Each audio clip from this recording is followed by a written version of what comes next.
Are we ready?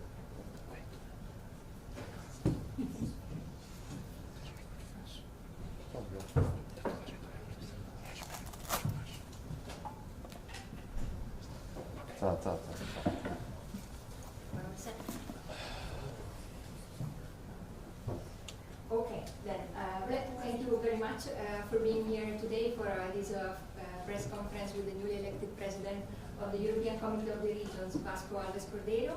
Please note that we have interpretation in English and Portuguese, and also French, German, Italian, and Spanish in passive only.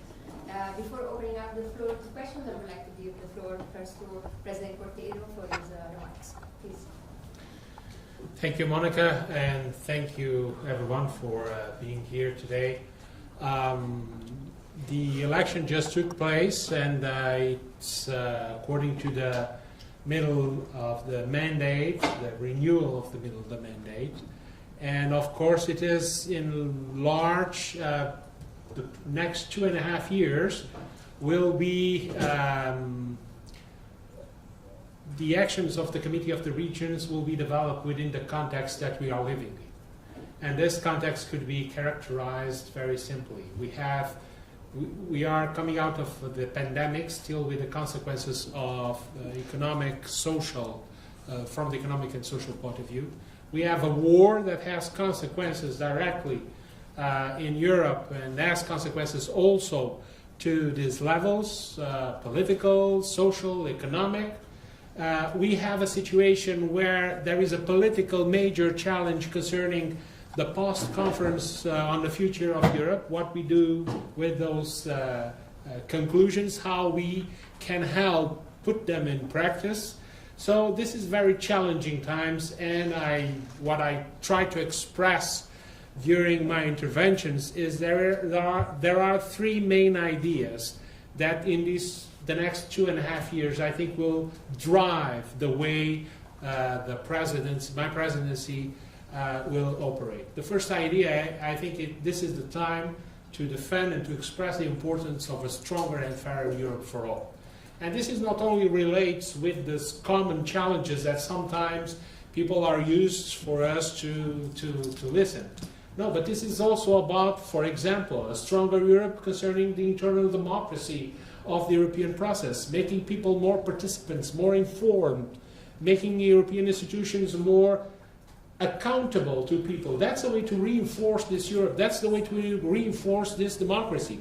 The second idea about this stronger Europe relates to the idea that Europe must, I think what the current times demand is a Europe that affirms itself as a beacon of some values. And those values are namely democracy, rule of law, liberty, respect for the dignity of people. Those are values that cannot only be promoted within our barriers, within our frontiers, within our territory. Europe, this is a time for Europe to assert itself as a beacon throughout the world as its values. The third, in this stronger and fairer Europe for all, the idea that in what's related to a fairer Europe, this strong commitment with the social dimension of the European project, and namely the way it is put in the Porto Summit commitment. I think this is a way that we can move forward in implementing, in working in these aspects.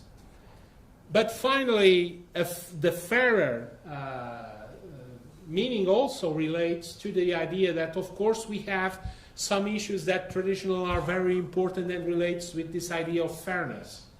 Not only about the way we treat the gender equality, the way we address the LGBTIQ challenge, but also the way we can address the citizens' concerns about their jobs, about the access they can have to health and the education for their families, the way they are concerned about, am I going to have social services that help me to deal when I'm old?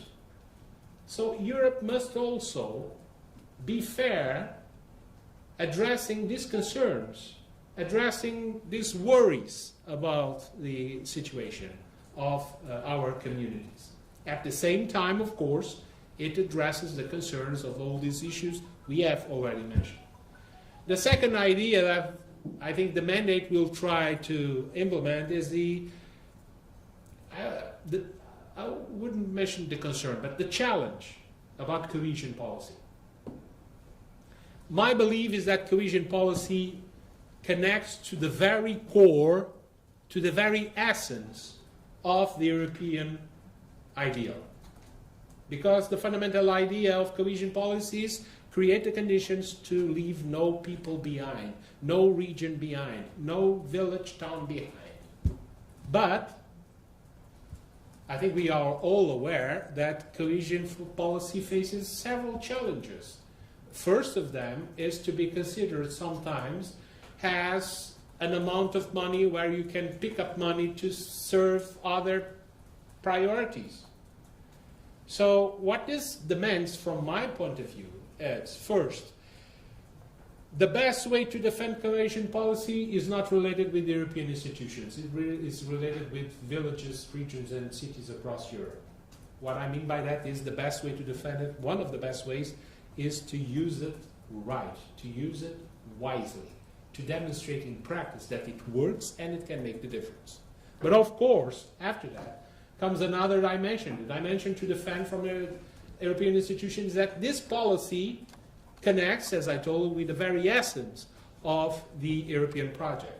But we cannot ignore that there are new needs. So maybe this idea of aggiornamento of the cohesion policy, the way it is implemented, the way it is seen, the way it can promote and help communities to overcome the challenges they are faced with, maybe we should think about that. Maybe we should work on that. Because there are two situations where regions, cities, and towns demonstrated that they can use cohesion policy to address immediate needs, the pandemic and the war in Ukraine. So let's take on those lessons and see how we can have a better cohesion policy, but still have a cohesion policy after 2027. The third idea is about the Committee of the Regions itself. The way we perform our responsibility and our duty. And the way we perform our responsibility and our duty is as a political assembly. Sometimes the name induces misconception about our role. We are not exactly a committee of 7, 9 people that decide. No. We have here representatives from around, we represent around 1 million elected representatives from all across Europe. Hundreds of regions, cities, towns, villages across Europe. And this means something from the political point of view. Because you cannot, on Mondays, Wednesdays, and Fridays, say the Committee of the Regions is very important. It's the third, the local and regional authorities represent one of the levels of the European democracy. And then on Tuesdays, Thursdays, and Saturdays say, well, but we don't want to improve its profile. No, I think it's time to recognize that the Committee of the Regions, for its function, what it represents, who it represents, is a political assembly. What this means in practice, it's vast. Vast.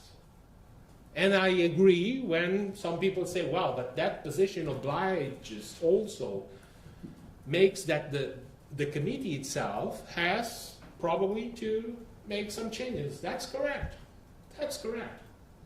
But those are the three ideas. Stronger and fairer Europe for all. The idea of cohesion policy to be defended and improved, updated, if you want to put it that way, for the future, and the functioning of the way the Committee of the Regions is seen. I would stop now. May I, if I know, try to answer any of your questions, if you have questions? Yes, if you could please raise your hand and state the name of your media, that would be great. Mateusz, Polish Messages. Yes, hello. I have three questions, follow-up questions. How do you assess, first, congratulations. Thank you. Mr. President. How do you assess the idea of creating a separate fund for countries that have hosted refugees from Ukraine, not so as not to spend cohesion policy fund? The second question is about the rule of law. Do you see the threat to EU funds for local governments in countries where there is a conflict over rule of law between EU institutions and national government? What is your position on that? And my last question is about Conference on the Future of Europe. Will the Committee of the Region formally increase its role as a result of the conference? What do you think about that? As a result of Conference on the Future of Europe. Thank you. I think we can order dinner, so we're going to say a lot. First, the idea of a separate fund. I would like to invite you to visit what the Committee of the Regions has already decided about that, and mainly about the facility. That's one of our proposals, about not exactly new money, but let's improve the way the money that already exists, thank you. The money already exists can be used. Let's cut on bureaucratic steps. Let's improve the efficiency of the process to be to use that money. And I can understand that maybe from the communication point of view, that's not very appealing. Most people would say more money, but no. Right now, the question is not that one. The question is how we can use better the money that is available now. This is one of the main challenges, and let me stress that the Committee of the Regions already addressed this challenge with a proposal to create the facility. Also, I think one of the ways to improve the positions of the Committee of the Region within this issue is what we're going to do during this plenary session, the creation of the Alliance for the Reconstruction of Ukraine. So this is the other aspect that improves the connection between local and regional authorities with the process of the creation of the reconstruction of Ukraine. Second question about rule of law, national. Do I agree that when there is an issue, these issues should determine the relationship, if I understood the question correctly? Let me put it this way. We must recognize the way countries organize themselves. But I think it is in the interest of a functioning Europe that some common approaches about the way the multi-level governance is involved can be established. This is not only a matter, I think, for national governments. I think the European Union also has, on its own interests, of making things work better, to look at this issue. Third question, Conference on the Future of Europe. Should the Committee of the Regions improve? Well, there are some references. We had proposals that were approved as conclusions of the conference and relate exactly, not only with the committee itself, but with local and regional authorities across Europe.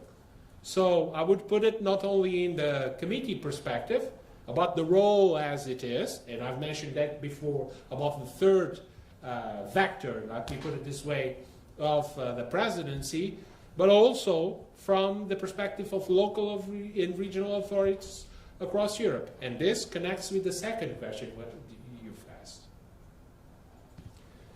Is there any other question? Em português, se possível. Ricardo Freitas. O Sr. Presidente falou na questão dos fundos de coesão e do facto de estarem a ser utilizados para outras prioridades, não exatamente os fundos de coesão. Até que ponto é que as regiões ultraperiféricas...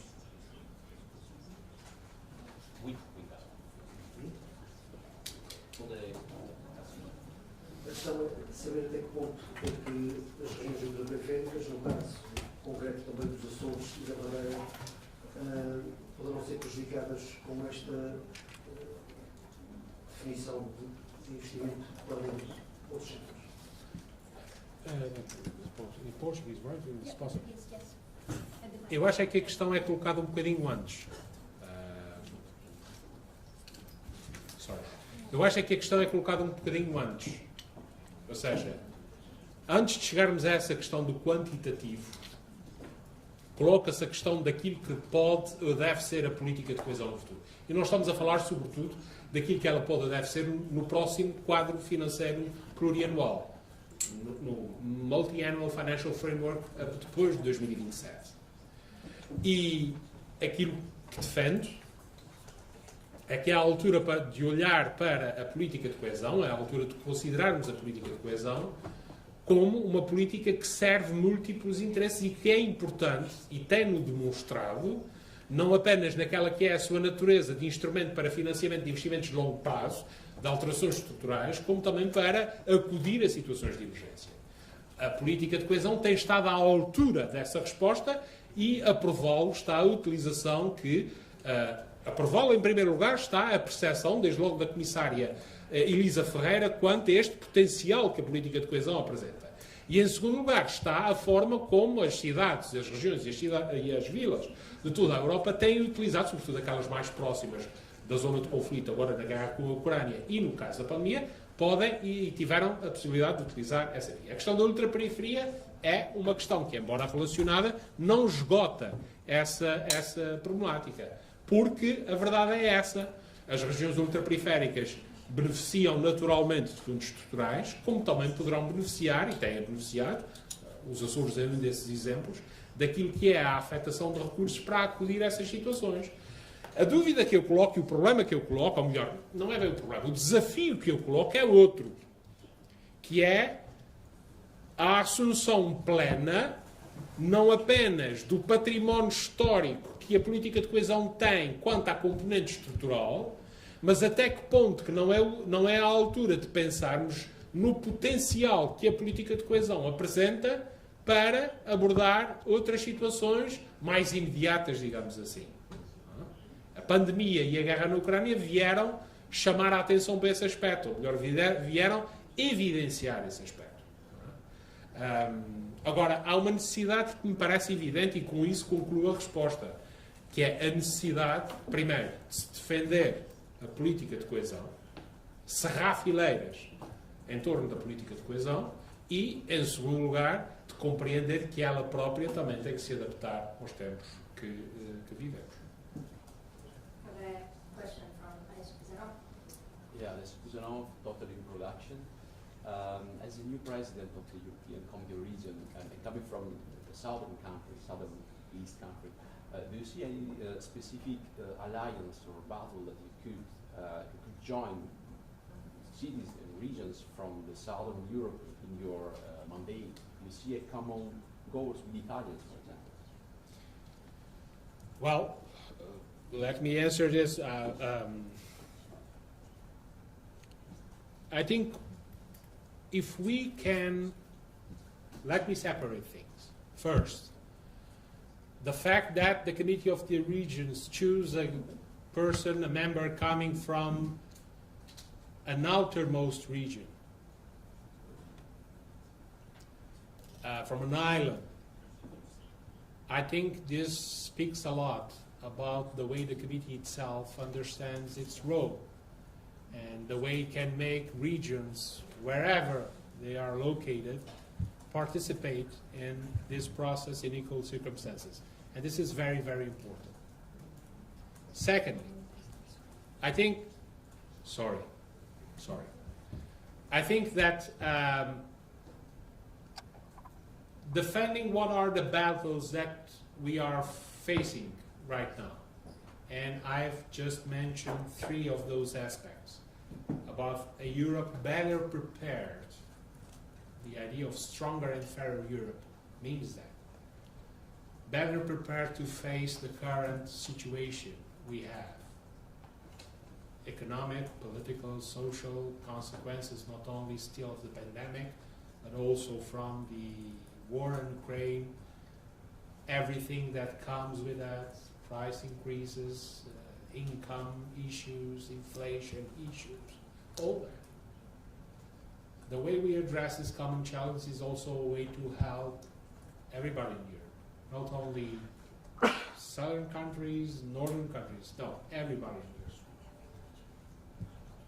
If you want me to identify a clearly located challenge we are facing, I think regions, towns and villages that are located in the conflict zone of the war in Ukraine should be, for now, our priority. How we can help them assist populations that fled that area. How can we assist in the process that is open of Ukraine being member of the EU. This does not mean that we forget the other challenges, migrations and some that are clearly more located. But I think the priority right now should be address the 3 ones that I've mentioned you before: the stronger and fairer Europe for all, the issue concerning cohesion policy, and also the issue concerning the functioning of the Committee of the Regions. President, we have one more question from Europa Press. Yes. Hi, President. Hello. You've talked about democracy, cohesion, and the role of the Committee of the Regions and the local governments. But why is so important the role of the local and the regions government in the Green Deal? Because some of the aspects and policies that affect directly, that can make a difference, better wording, that can make a difference in achieving the goals of the Green Deal or addressing the climate challenge are competence of local and regional authorities. Transportation, for example. Housing, for example. Waste management, for example. 3 areas where local and regional authorities across Europe, they're responsible, with differences country to country, of course, but they're responsible for those areas in most of the countries, and acting on those policies can make the difference, makes the difference. That's why it is so important, this level of governments to participate, namely in that policy, in that challenge you've mentioned. One final. Yes. Just to share the question, Sabina Amasa, and I just wonder, I remember Klitschko being elected honorary member of the committee in March, if I'm not wrong. I just wonder if you are willing to do, I wouldn't say an institutional change, but something more to enlarge the committee to the Ukrainian friends, if I may call them that. I think this process has already started when the European Council granted the candidate status to Ukraine. So It will last a while. it will last the time it has to last to achieve the membership. And I think it is important because, let me put it this way, all parts are interested that the process goes with its credibility and legitimacy bulletproof. So this takes time. Please do not mix what is the solidarity movement towards Ukraine with the accession process. Those are two different things. And they should be put at two different levels. Help, solidarity about the situation Ukraine is living, that's one thing. We must act, and we have to be honest, the European Union has been acting very fast in this issue. Another issue, another plan, where there are other countries that are in the same position of wanting to assess to enter the European Union, is exactly the candidacy process. So the answer to your question is, I think the process has already begun when Ukraine was granted the candidate status by the European Council. We will follow that. The second issue is, this does not prevent the Committee of the Region of establishing ways to help local and regional authorities in Ukraine. And again, I mentioned the example of the alliance of cities and villages, of regions, to help the reconstruction of Ukraine. It's one of the issues of our agenda during this plenary session. Ladies and gentlemen, thank you once more for being here today. I think we will see each other probably in the near future sometimes, but today I just want to thank you for your presence and for being here. Thank you so much. Thank you all, and unfortunately we already ran out of time, but if you have more questions or would like to have more comments from the President, don't hesitate to reach out to me as his person or to the amazing press officer of the Committee of the Regions. Thank you very much, and see you next one. Thank